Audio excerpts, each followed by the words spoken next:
Welcome to the MasterMind Library.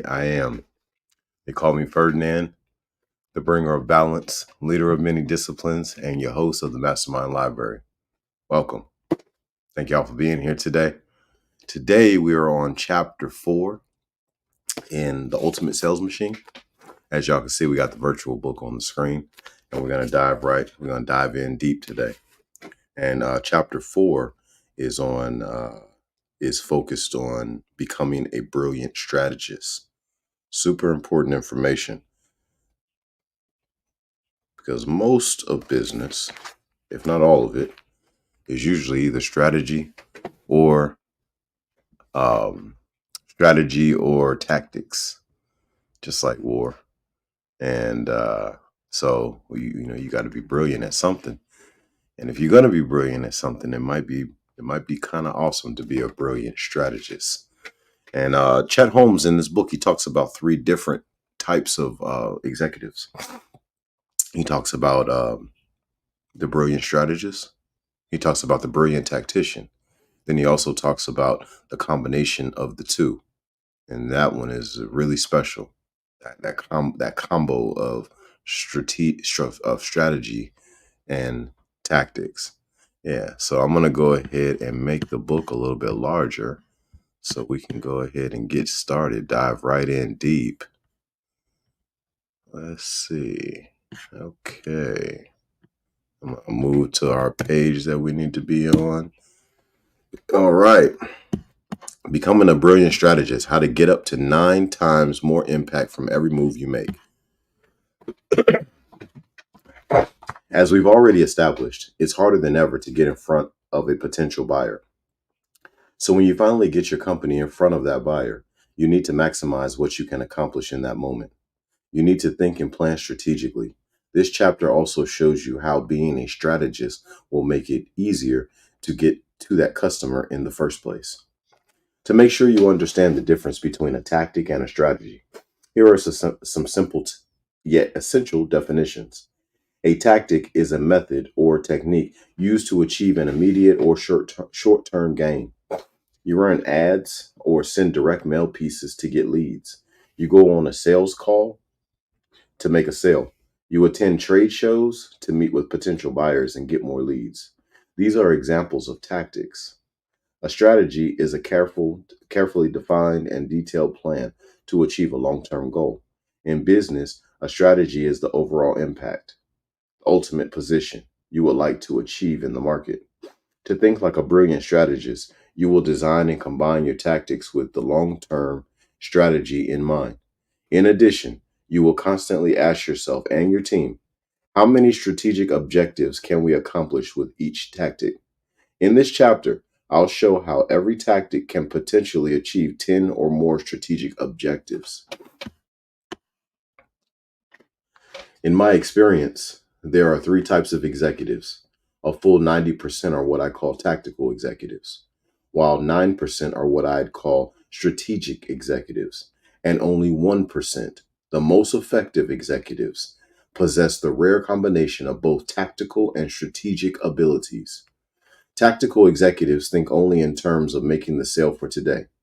They don't understand strategy.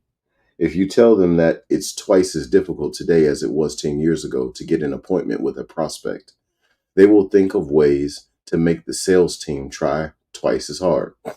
Strategic executives will often look at the situation from a global perspective and see if they can develop some high-level strategy that might help to solve the problem. These executives are brilliant. They create concepts, ideas, and strategies that most would never develop. But strategic executives are not good at or interested in tactics. Hence, I've seen many big ideas that never come to fruition because strategic executives fail in the implementation of their big ideas. Now let's talk about the top 1%. The executive who thinks both tactically and strategically can develop the big ideas and the big strategies, and also use discipline and determination to see those brilliant strategies implemented at the tactical level.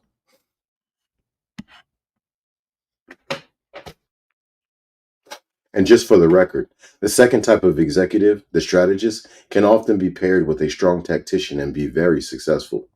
However, the strategist may have to keep explaining and selling his or her ideas again and again to the tactical executive. In my experience, a purely tactical executive does not grasp strategy easily. Here's a good example. I have a client who has just started a brand new magazine. The salespeople find it nearly impossible to reach the advertisers they want in the magazine. This is a market with 80 plus competing advertising vehicles.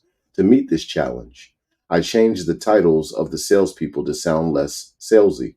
For example, Director of Corporate Communications. This enabled a salesperson to call a prospect and say something like, "Hi, I'm Jennifer Smith, the Director of Corporate Communications here at XYZ Magazine. As part of our ongoing effort to continually serve the market, we like to learn more about other companies in our market. I also interface with the editorial staff here, and I'm always on the lookout for potential stories for our magazine. Tell me, how long has your company been in business?" This approach enables the sales staff to achieve the strategic objective of establishing solid relationships within the market and getting into discussions that build rapport. After they build rapport, the salespeople are able to softly segue into talking about advertising. One of the other things I do for the magazine is look for products and services that our readers might be interested in. This enables the salespeople to then get into dialogue about advertising and work their way into a technique you're about to learn called education-based marketing, creating an opportunity to educate prospects. This is a long-term strategic approach to the sales process. But here's the point. A tactical person would say, "Why do I want to do all that when all I really want to do is sell them advertising?" The strategic executive would understand that this approach would get you into an actual conversation that can build some rapport and interest before trying to immediately sell the prospect an ad. The strategist looks at every challenge as an opportunity to outthink competitive approaches. This will be demonstrated 10 more ways during the upcoming pages. Let's go deeper. When you or your salespeople get in front of a client, what do you want to accomplish? What are your strategic objectives? When I ask executives that question, most of them reply tactically. "I want to make a sale." Then I ask them to think strategically. "What else do you want to achieve?" And they say, "What else is there?" The conversation goes like this. Me, would you like to be respected? Them, well, of course, I'd like to be respected. Me, would you like to be trusted? Them, well, of course, I'd like to be trusted. Me, would you like referrals? Them, well, of course, I like referrals. Me, would you like a preemptive strategy for when your competitors try to undercut your pricing? Them, well, yeah, that's a great objective. Me, would you like to be perceived as an expert? Them, that could be valuable. Yes. Me, how about influence? Would you like to have influence in that meeting? Them, the tacticians, what does that mean? Me, hang with me here a second. How about brand loyalty? Is that important? Them, heck yes. Me, what about some urgency to buy now? Would that be a good thing? Them, yes, that would be good. If you even think about these objectives, doesn't it automatically change how that meeting might go? So much of the sales process and potential strategic objectives are left up to the individual salesperson every time. What if you, what if you, as the leader of your company, could devise a way to accomplish all those strategic objectives and do them every time anyone in your company is in front of a buyer? How much more powerful would you be over your competition? Let's go deeper. Increasing sales 600% by adding just one additional strategic objective. Two furniture stores open up in a town on nearly the same day. One is totally tactical and the other is very strategic. If you go in to look at couches in store one, the salesperson tries to sell you a couch. Tactical. Over a 4-year period, this store grows at about 10% per year, mostly driven by the increasing costs of furniture. In store two, of course, They try to sell you a couch, but the management constantly trains the salespeople to sell the store. First time in our store? Well, let me tell you about it. And while the salespeople are on their way to the couches, they pitch the heck out of that store. They tell you about the history, the owner's devotion to service, why they have lower prices than their competitors, how well trained they are on furniture construction, and how that benefits you as the customer. The purpose of this buyer education is to create brand loyalty. Over time, this store builds a large and loyal following of customers who automatically come there first when they are interested in any type of furniture. When you shop for furniture, you probably go to various stores with little or no brand loyalty. Or you may see a sale in the newspaper and go because of the sale.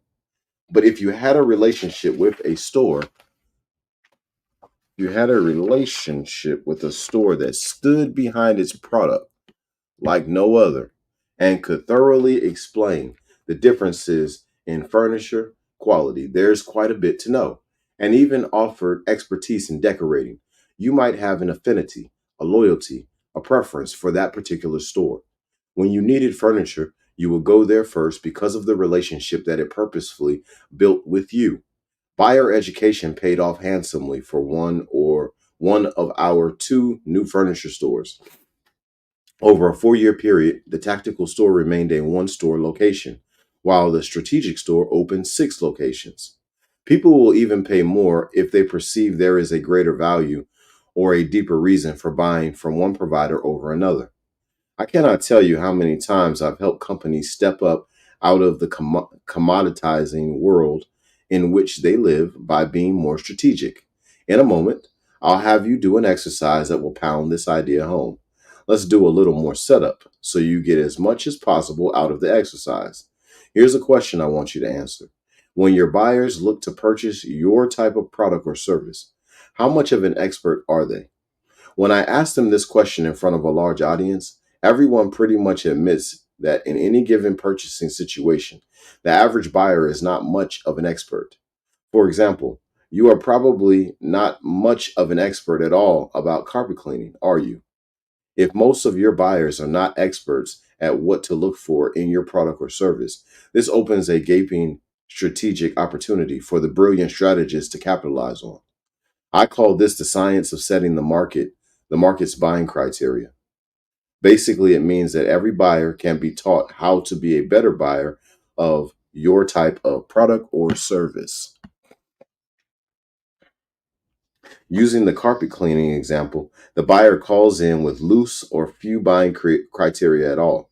The salesperson then resets the buying criteria by educating that consumer about the EPA studies on the importance of clean carpets to the quality of the air and life in your home. You can do this for your company with profound results. To further explain, let me introduce you to a powerful concept that really tunes up the strategist in all of us: the stadium pitch. Imagine that I could put you on a stage in a giant stadium where the entire audience is composed of your most perfect prospects, giving you the opportunity to present to them all at once.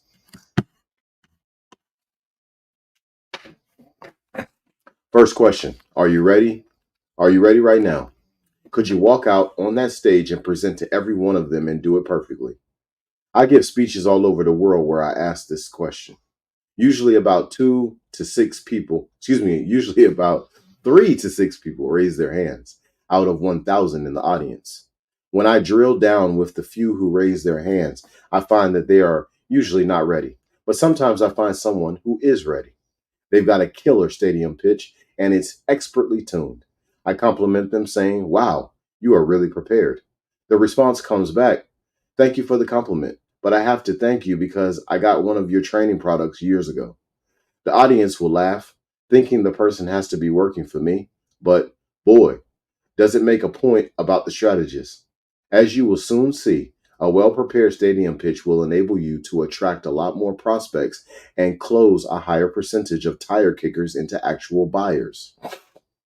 The first thing you need to think about and plan is who the ideal person would be in your audience. For example, My client who sells products for manufacturing production lines would work for months to build their case with the production manager, the one on the front line of production, only to have a higher level executive say no to the increased costs. So I shifted their entire strategy to selling to the owner or CEO of the company. So in their stadium, they would want CEOs. Who is in your stadium ideally? The challenge is how well you can keep that person in the audience. Right now, take a few minutes and write down your stadium pitch title. Ladies and gentlemen, the title of today's talk is 20 years of research has shown me that there's always a very small percentage of folks buying now. 3%. I gave a lecture recently in front of 1,200 CEOs and said, let me prove this to you. How many people in the audience are in the market for a car right now? About 30 people raised their hands. How about tires? A different 30 raised their hands. How about furniture? 30 hands up. How about home improvements? Yet another 30 hands.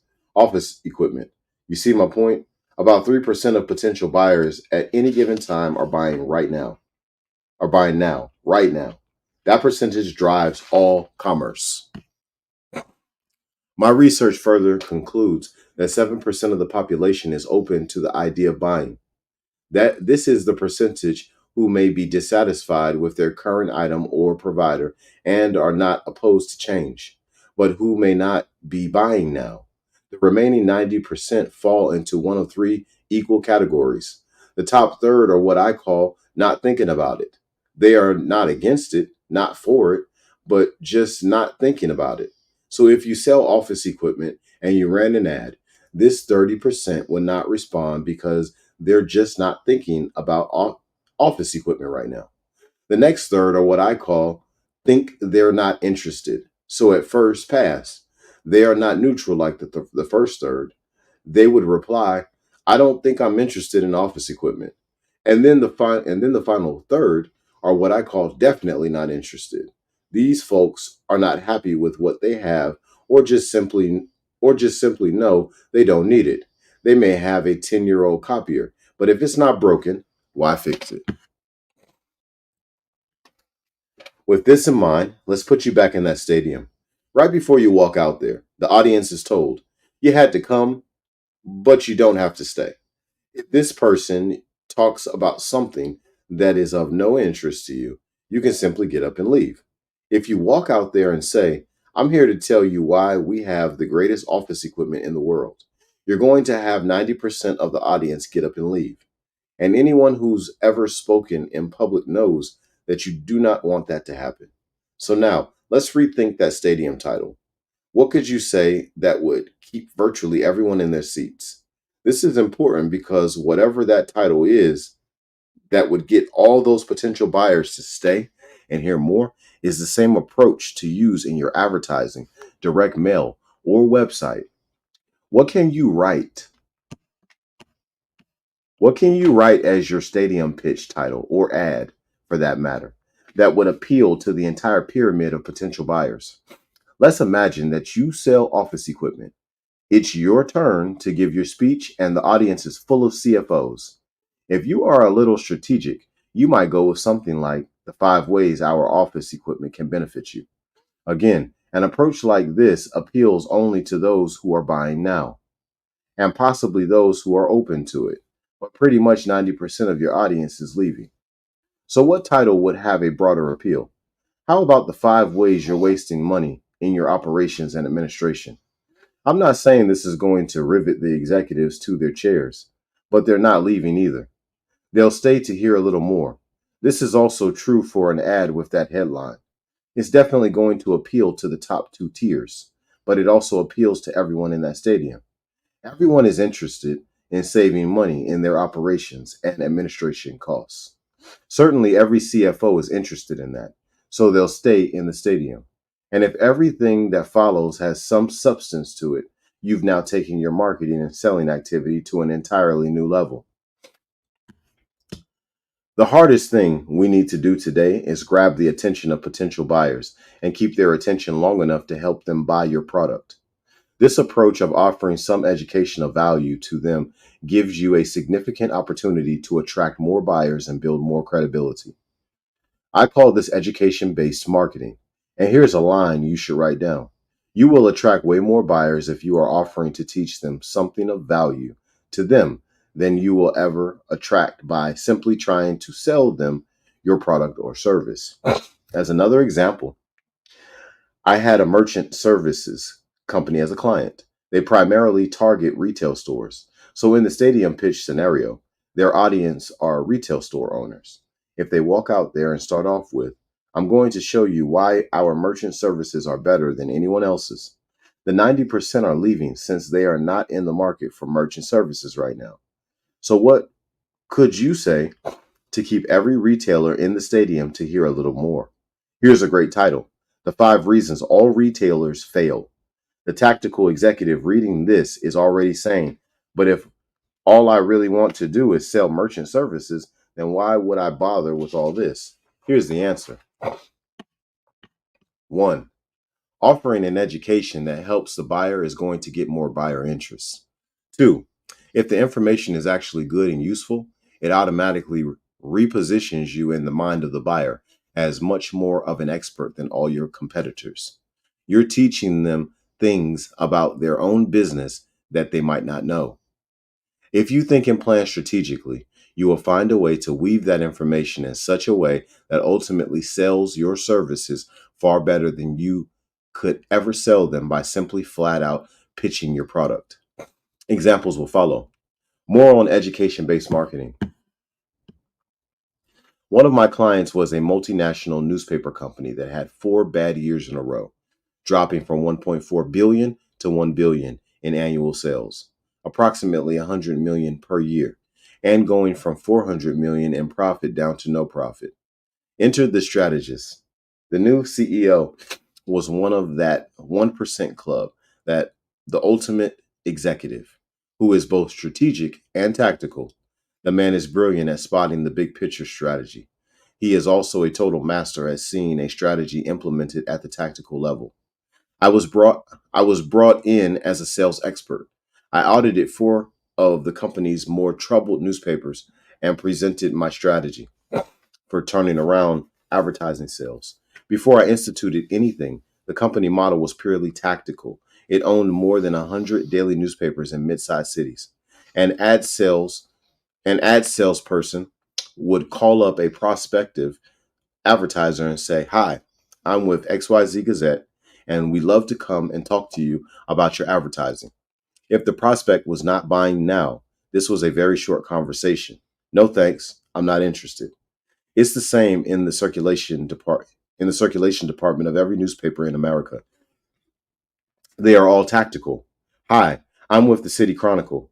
We have a special right now for subscribers." If you're not someone who reads newspapers, you're hanging up on these poor tactical telemarketers. A strategist might devise an approach that would make you want to read a newspaper. But that's another project. So let's stick with the ad sales example for a moment. Picture yourself as the owner of a small town ad agency, a body shop, a haircutting salon, or a restaurant. All mainstay advertisers every community newspaper should have. With my program, the call from the sales rep now went something like this. "Rep, hi, I'm with XYZ Gazette. We have a new program to teach business owners like you how to be more successful. Have you heard about this program?" Prospect: "No, I haven't."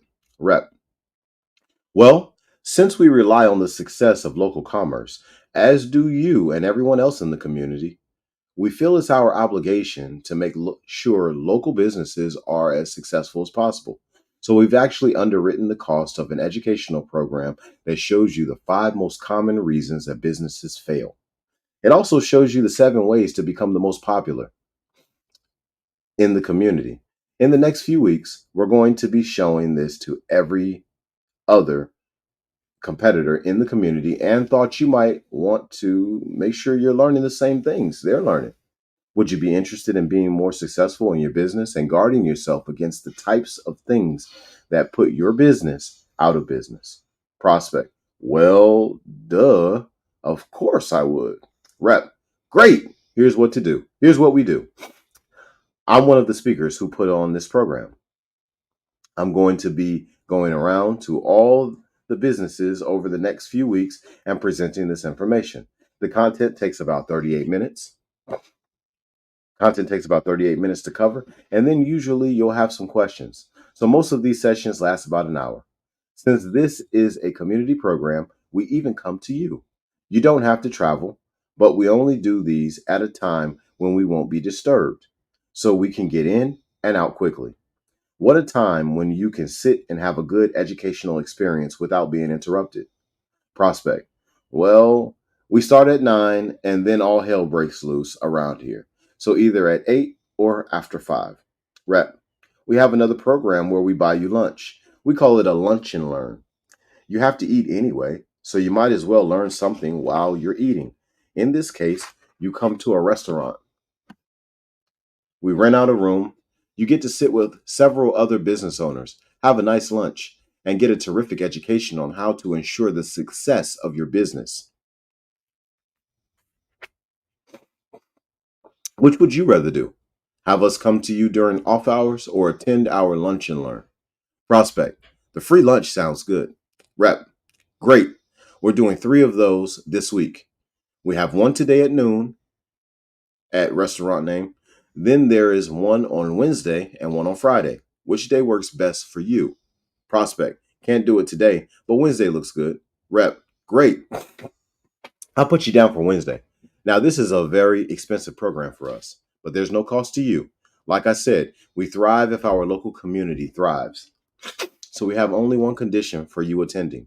You've agreed to attend on Wednesday. When we fill up that day, we will start to turn people away who want to attend. So once you commit, all we ask is the professional courtesy that you attend or at least give us 24 hours notice to fill your seat if you can't come. Does that seem fair? Prospect, sure. Rep, great. Write my phone number down on your calendar so if you need to reschedule, you'll have it handy in script. Now, the business owners gather to see the information. Here is the basic content. The session begins with overall data on businesses. How many businesses there are in the United States, how many start each year, the failure rate of business, and so on. Just good information of interest to any business owner. This data is eye-opening because it shows that 96% of all businesses fail within 10 years, with 80% failing within the first 2 years. From there, the session goes on to show 5 common reasons why businesses fail. This data is very easy to gather and you can tailor it to your needs. For example, according to Entrepreneur Magazine, the top reasons for failure include bad customer relations, bad budgeting, lack of staff training, failure to anticipate market trends, and poor and inconsistent marketing. When we get to the last, poor and inconsistent marketing, we go into some core ways to market. Again, not hard to assemble. The last section of this educational program teaches that advertising is one of the best ways to get customers. And guess what? There are studies that show this. There is no need to make up anything. The section on advertising compares the various ways to advertise: the yellow pages, radio, TV, direct mail, etc., brilliantly showing why each has its drawbacks to an advertiser, except, of course, newspapers. To be very clear, everything until this point is educational. This is not a veiled sales pitch. All the data is legitimate and so good that people take notes. But then, of course, the last part goes into the power of newspapers. We found that newspaper readers tend to be more educated than the average consumer. Newspapers are a major driver of commerce in their communities. The presentation is very compelling. In my experience with my newspaper company client, by the end of the session, everyone who saw the orientation wanted to advertise in the newspaper. No one felt sold. They felt educated. Why? Because when you sell, you break rapport. But when you educate, you build it. In the words of my good friend and fellow sales trainer, Andy Miller, sales is all about building rapport, not breaking it. When people feel they're being sold, they automatically resist you. When people are being educated, they have no resistance, especially if the information is good. Sales is an art form. And that's why we dedicated chapter 10 to just that skill. But this chapter is about being a brilliant strategist before you deploy a single tactic.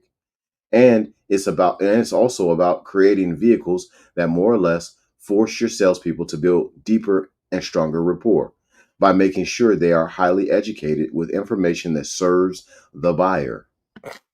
Let's look at all the strategic objectives accomplished by education-based marketing. One, it made it a lot easier to get appointments. Two, it enabled you to get in to see just about anyone, including the 90% who were not buying now. And three, since the information was so good, it established the salesperson as an expert rather than merely a salesperson. Four, since the information was so good, it gave credibility to the salesperson. Five, when you begin any meeting with real data and hard facts, the sales material at the end of the meeting has a lot more credibility. Six, because we have control over the material covered, it artfully unseats every type of competitor we have. For newspapers, this will be the yellow pages, TV, radio, and so on. Seven, it created brand loyalty. Eight, if someone gives you something of value, you want to give back. People who saw this orientation wanted to advertise, if only to honor the devotion of the newspaper that provided such useful information. Nine, part of the education taught the importance of consistency in your advertising. This addressed another strategic problem the newspapers were having. Folks would try advertising once, and if it didn't yield results immediately, they would pull out. This program taught that it takes time to build a presence in the eye of the community. It made people feel that advertising in the community newspaper was almost a moral obligation to support your community. The more support we have, the more programs like this we can bring to the community. 11. The expert and strategically designed presentation made selling idiot proof for the salespeople. The sales rep went around to business owners with a 3-ring presentation binder that stood up on the desk. They flipped through the panels and showed the information to all the prospects. I recommend using PowerPoint whenever possible, but the point is that every rep had the same material to present. The presentation says everything the top management would want every prospect to hear and know. Most sales organizations leave 90% of the sales process up to the rep. 13. It made the reps smarter. Even if some reps weren't using the exact material provided, it gave them insights on business success that they never had before. This automatically made them more consultative in their selling. So even if it's not practical for you to go out and start doing educational seminars for your prospects, you should build a stadium pitch that has every possible piece of data you can put in there. Then you can have a contest with your salespeople to give them the incentive to memorize the information. Arming your salespeople with powerful insights will dramatically elevate their status in the eye of any buyer. Implementing a comprehensive program like this, however, can elevate you to a level where virtually no one can compete with you. How this could fail: the tactical executive. Even after building this elaborate program and explaining it to everyone with a national rollout, we still had salespeople who responded, "You've got to be kidding me. Why would I go through all that when all I really want to do is sell advertising?" And you will have those reps working for you. So let's go at it another way.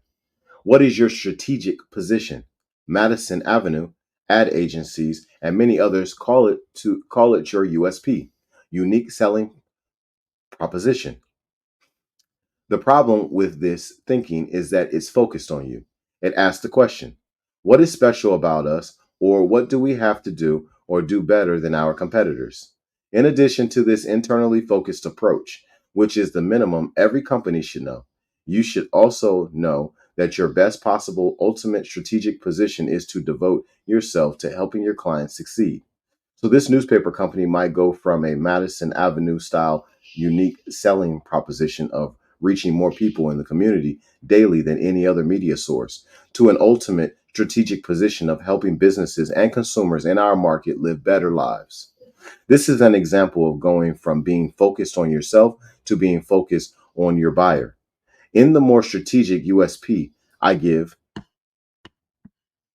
We focus not only on the advertisers, but also on the readers. This is a broader, more outwardly focused USP, going deeper. Now it's time to further implement the education based marketing approach. This requires absolute pig headed discipline and determination. I watched this newspaper company CEO work his magic.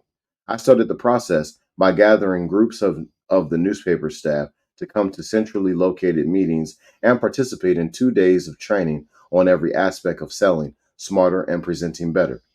The CEO then put two people on the road whose full time job was to integrate this strategy deeper and deeper into the fiber of the company. I recall one meeting where I was presenting to this CEO and his team of regional presidents, the presidents who ran newspaper groups so that the CEO could get greater control. So here I am presenting some of the concepts, and the CEO turns to one of the presidents and says, "What did you think of the training?" President: "I didn't attend any of the training. I didn't want to intimidate the staff by being there." CEO: "Well, how are you going to reinforce something that you didn't learn yourself?" The executive was speechless. No comeback. He just squirmed, and so did the other presidents in the room who had also not attended the training. So learn the lesson yourself. Change, real change, dramatic improvement in any company starts at the top and works its way down. Scooping up the strategy. Today, the internet makes it possible to do programs in almost every type of situation and circumstance you can imagine. I have a client, American Art Resources. That's the number one provider of artwork to hospitals. One would think that art is subjective. Pick the kind of art you like, right? Wrong. Art has an emotional impact. It's been clinically proven that some art actually helps patients recover faster. Plus, art has an impact on your staff who see it every day. So, this company sponsors web seminars on the 5 most dangerous trends facing hospitals. This program has been presented to more than 400 hospital executives. All of this has happened over the web. No one has had to travel. The information the company provides is stunning, well constructed, and highly educational. Hospitals have serious challenges, and this lays them out. It then goes on to offer suggestions on how to solve these problems, showing that there is great research available to make hospitals more effective. The key point the program is making is that everything matters, especially the design of the hospital and even the artwork. It uses artwork as an example of how every detail counts. As a result, my client has educated the market about why it's the most knowledgeable provider of artwork to hospitals. You can go on its website and select from thousands of pieces of art. www.americanartresources.com. Its consultants are highly educated, where it previously could not get in front of hospital CEOs and top executives. It now has top of mind awareness among the biggest hospitals in the world. I worked with a very large chain of shoe stores where I got the owner to do a study on feet, fashion, and footwear. There are there are 214,000 nerve endings in your feet, for example, that connect to every organ in the body. Your feet sweat about a cup of moisture per day. The quality of the shoe makes a huge difference in whether your shoes will allow this moisture to properly escape or build up bacteria, which is tracked into your home. This chain of shoe stores trains every single salesperson with a massive amount of information on feet, fashion, and footwear. In addition, in every store, it puts a handy binder with all this information so salespeople can take any customer through any section. This helps them accomplish the following strategic objectives: 1. Sell more shoes. 2. Sell better shoes. 3. Build brand loyalty. 4. Establish expertise. 5. Build a relationship where the buyer only wants to come to their store, and so on. Why I also call a stadium pitch a core story. I refer to the stadium pitch as your core story because if it's done properly, this core story will provide data that will make all your marketing work harder. The data becomes the core of all your marketing. The data sets the buying criteria in your favor. For example, I'm working with a company now that sells incentives to other businesses. These are used by its clients to increase brand loyalty, motivate more purchasing, as well as increase employee retention and performance. The salespeople, the salespeople of every other company in this field will present you with all the incentives you would ever care to see. My client offers a stunning education on 4 ways to increase profits, performance, and sales. During this magnificent education, the prospect learns a ton of information about all these areas. The end result is that the prospect becomes much more educated about the power and use of incentives in the running of his or her business. Prior to seeing this data, the prospect the prospect's buying criteria may be extremely loose and uninformed. After seeing this data, the client is highly educated and motivated not only on why and how to use incentives, but also on my client's company in particular. The company is perceived as more educated and sophisticated than any of its competitors. So the market's buying criteria shift in favor of the expert every single time. You should have this goal for your product or service. What information will help set the buying criteria in your favor? No matter what you sell, data makes your information work harder. Also, it needs to be said that the more complex your product or service, the better the opportunity to appear as an expert. Important point. If you come from the place of truly wanting to serve your buyer, then being a market expert, not just a product expert, means being more knowledgeable than any of your competitors. This is easy to do, as most of your competitors will be more concerned about selling product than about positioning themselves as experts.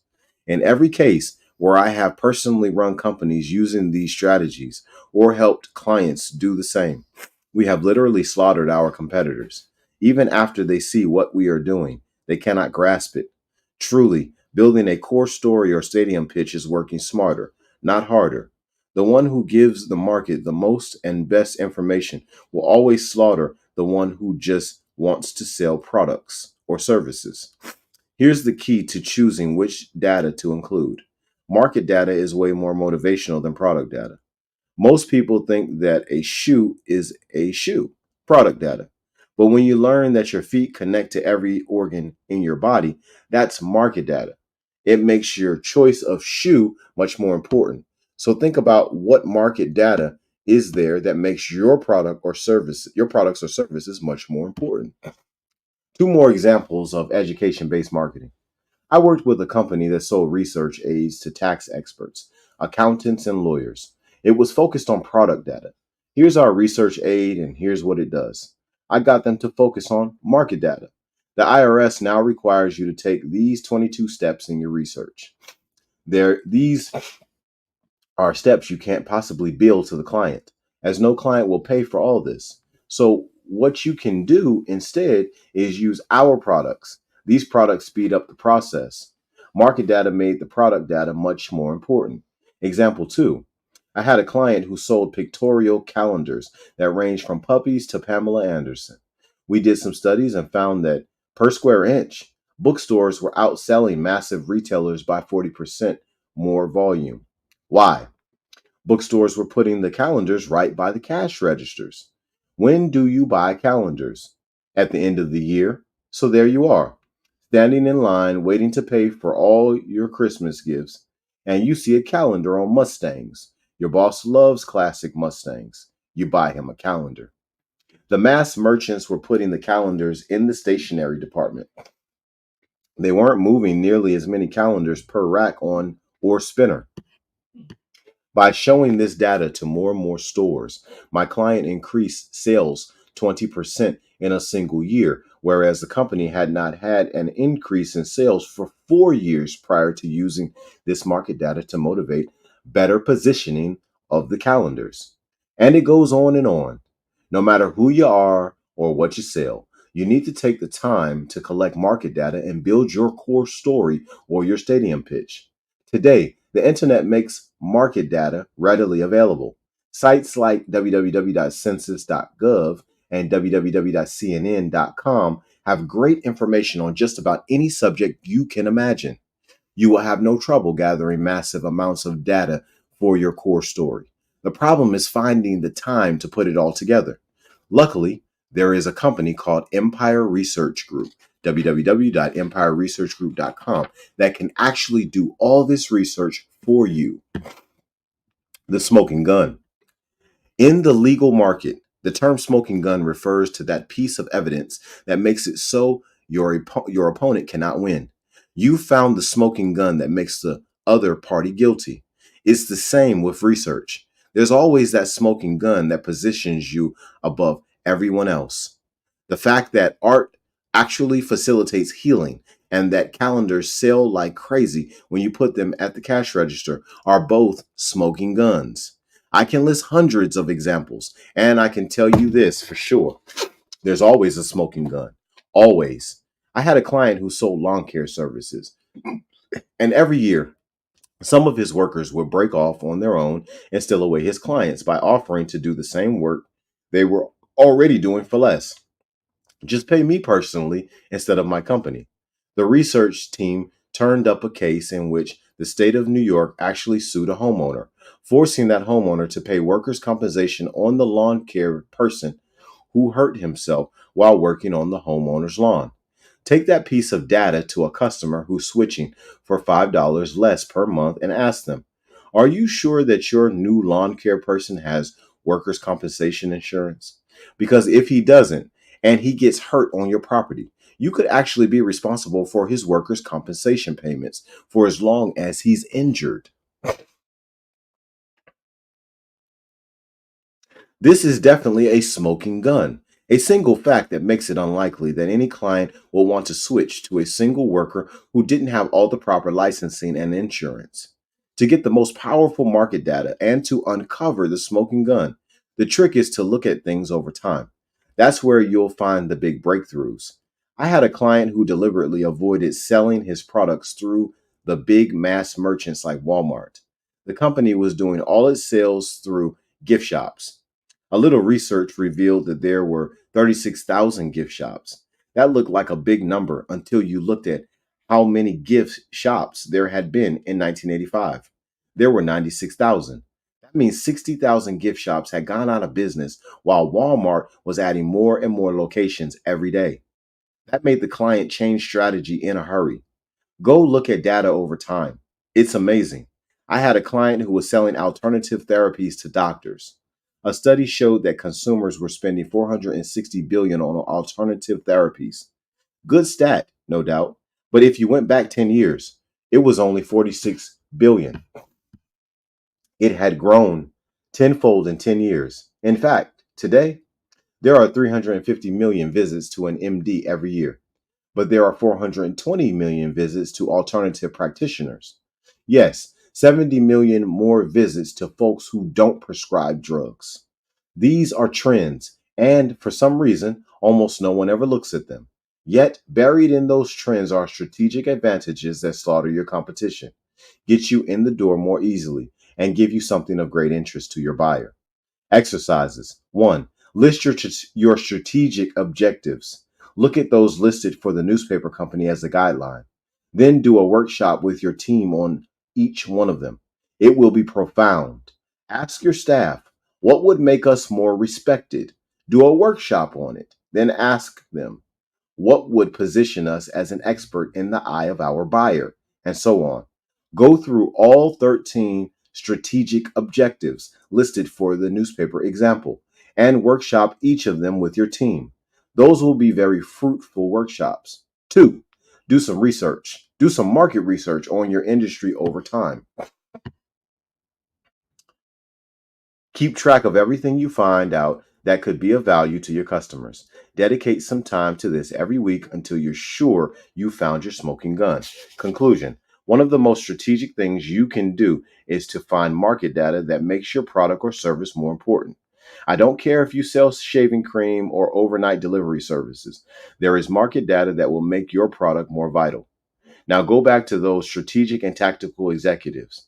The strategic executive understands that a core story or an education based marketing approach opens doors faster and more easily and allows you to build more rapport and close more sales. The tactical part of that brilliant executive will then make sure that he or she is implementing this approach with piercing effectiveness at the tactical level. If you want to build the ultimate sales machine, you need to think and plan like a strategist, and implement like a great tactician. And that concludes chapter 4. Super important information. Super important information. Becoming a brilliant strategist. I've got to run. But I want to thank everybody for showing up and listening and giving their measures in the comments. Please like, comment, share, subscribe, all of that. Right? We're putting out this information for the people. We're putting out this information for the children. Okay. All right. So work with us. Hey, you share it, like it, comment, all of that. If you want to read, right? Let's bring some people into the room and everybody can read a portion of the chapter. We can all take turns. We can do a round robin kind of thing, right? But we got a lot of options. Let's come together and let's do this together. All right, y'all take care. I'll see y'all tomorrow. MasterMind Library. I am